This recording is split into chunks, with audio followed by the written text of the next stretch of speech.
Hi friends, ఇందులో మనకు కనిపిస్తున్నది హోండా ఎస్పీసీఎన్ బైక్. ఈ బైక్ యాక్సిడెంట్ కావడం వల్ల అన్న వాళ్ళు మన దగ్గరికి అయితే తీసుకొని వచ్చారు.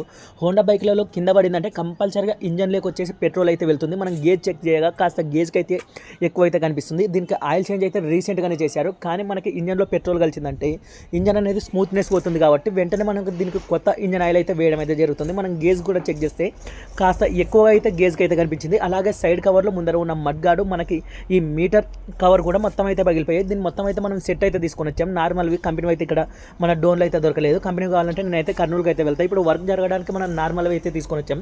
ఇక్కడ మీటర్ కవర్ వేస్తూ ఉండగా ఇక్కడ 2 ఫోర్క్ రాడ్స్కి అయితే ఆయిల్ చెమ్మ అయితే కనిపిస్తుంది. అలా ఆయిల్ చెమ్మ కనిపించిందంటే పైన ఉన్న మనకి ఆ ఫోర్క్ నట్లు ఏవైతే ఉంటాయో అవి లూజ్ ఉన్నాయని అయితే అర్థం చేసుకోవాలి. ఎలాగో ఓపెన్ చేసామని దాన్ని కూడా మనం కీరాడ్ ఓపెన్ చేసేసి కీరాడ్ ప్లేట్ ఓపెన్ చేసి ఆ నట్లు చూస్తే చూడండి పూర్తిగా లూజ్ ఉన్నాయి.